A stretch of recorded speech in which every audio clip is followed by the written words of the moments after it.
Karena kalau hutan di daerah Brasil, di daerah Amazon, di Kalimantan, di Papua, di Sumatera, kalau ini terbakar habis, dunia ini akan menjadi panas.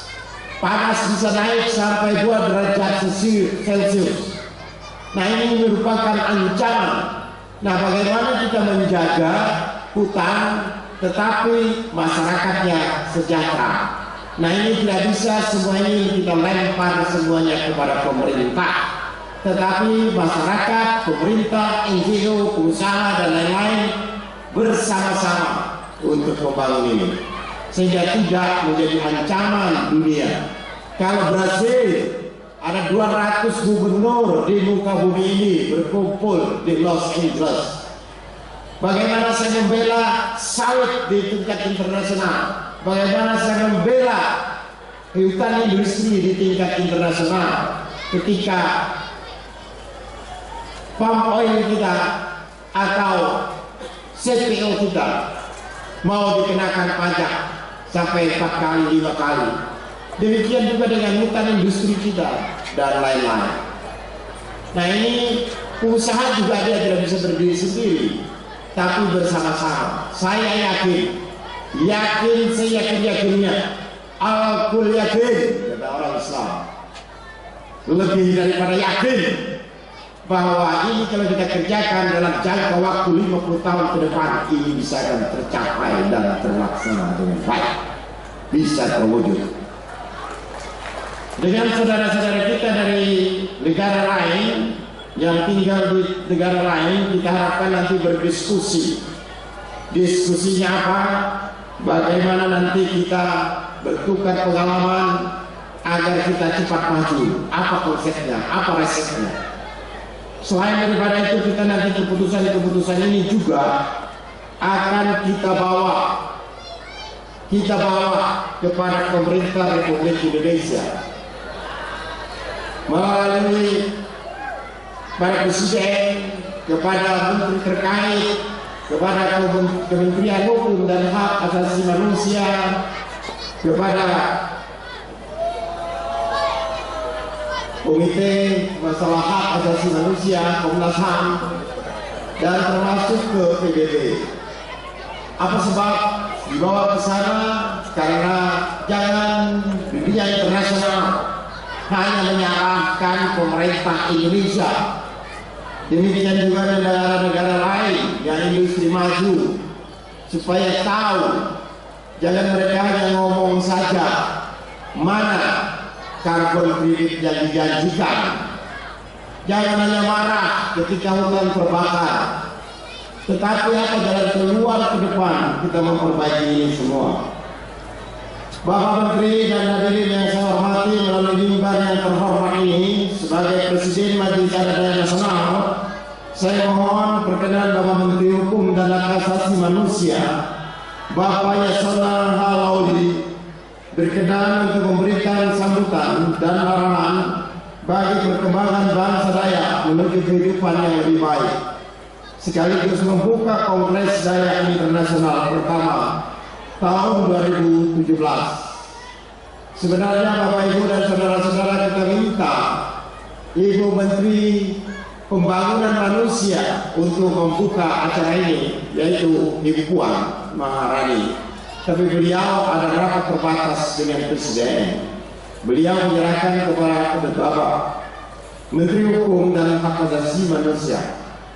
Beliau mohon maaf tidak bisa hadir, karena memang kongres ini titik beratnya adalah membangun manusia.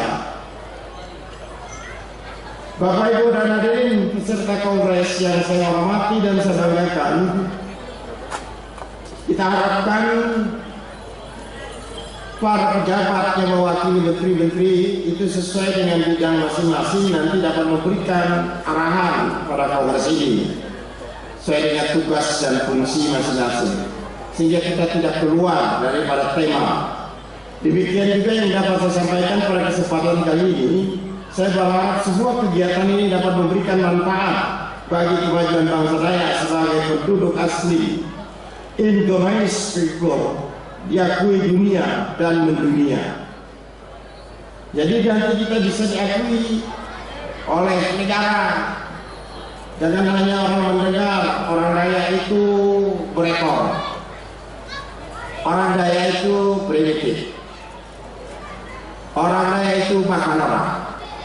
Cap yang ada di kening kita seperti ini kita akan hapus. Kita juga minta kepada saudara-saudara kita di muka bumi ini, tolong jangan berpikiran seperti itu, beranggapan seperti itu. Saya dulu sekolah di sini, SMP, SMA sampai PDN.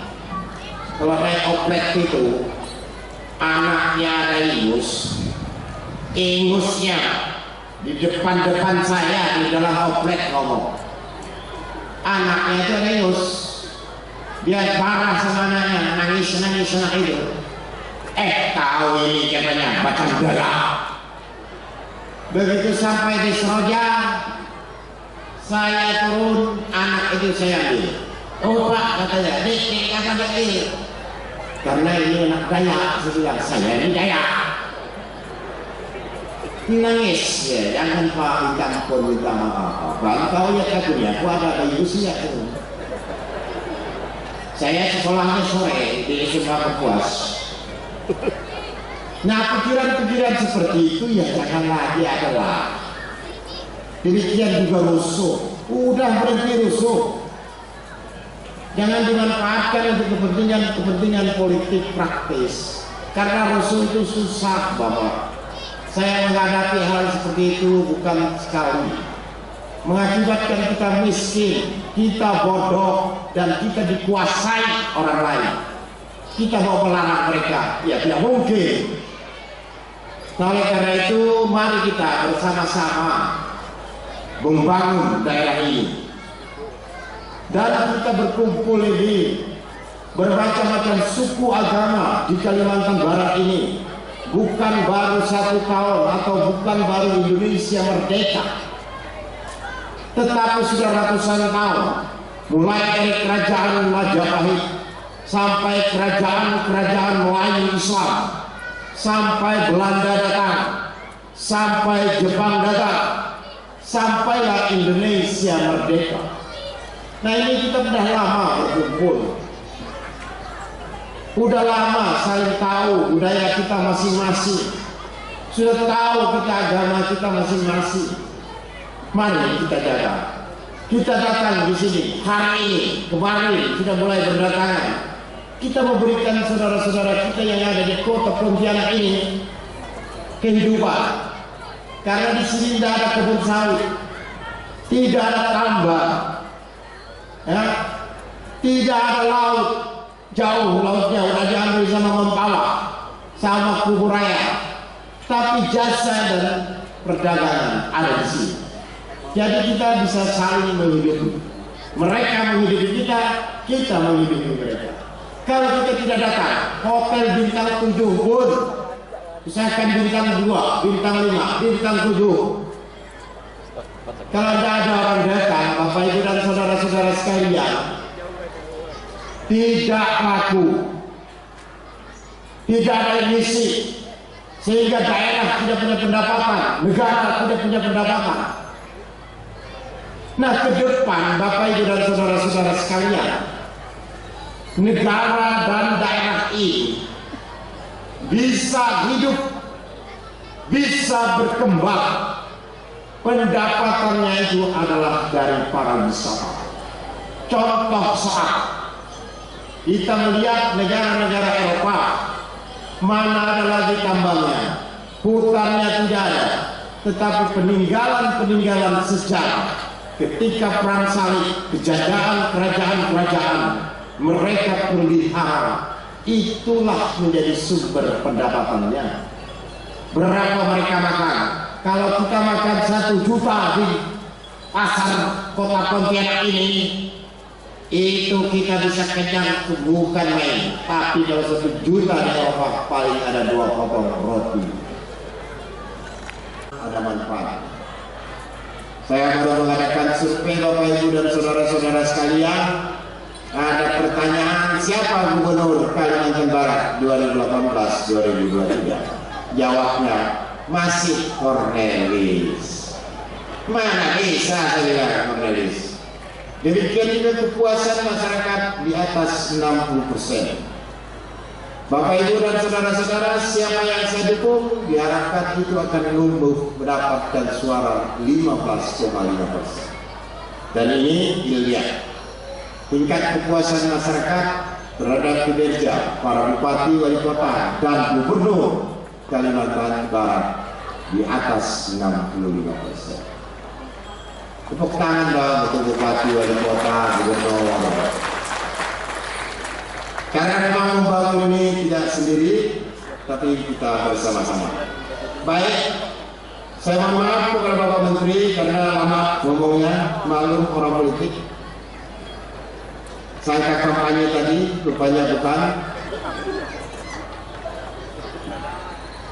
Oke, baik, terima kasih. Sekali lagi saya ucapkan terima kasih dan penghargaan yang setinggi-tingginya kepada rekan-rekan yang telah hadir dalam acara kegiatan ini, yang datang jauh-jauh, yang sudah membuang waktu dan tenaga sehingga acara ini dapat berjalan dengan lancar.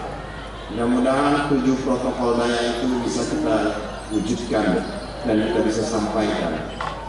Melalui mimbar yang terhormat ini, sebagai Presiden Majelis Adat Daerah Nasional, saya mohon perkenan Bapak Menteri Hukum dan Hak Asasi Manusia, Bapak Yasona Maulawi, berkenan untuk memberikan sambutan dan arahan bagi perkembangan bangsa Dayak menuju kehidupan yang lebih baik, sekaligus membuka Kongres Internasional pertama Dayak Internasional pertama tahun 2017. Saya juga mohon kepada para menteri atau pejabat yang mewakili untuk memberikan arahan pada saat Kongres sesuai dengan tugas dan fungsi masing-masing. Demikian yang dapat saya sampaikan pada kesempatan ini. Saya berharap semoga kegiatan ini memberikan manfaat bagi kemajuan bangsa Dayak sebagai penduduk asli Kalimantan dan dunia. Semoga juga kita kalau Dayak itu berhasil, negara juga berhasil.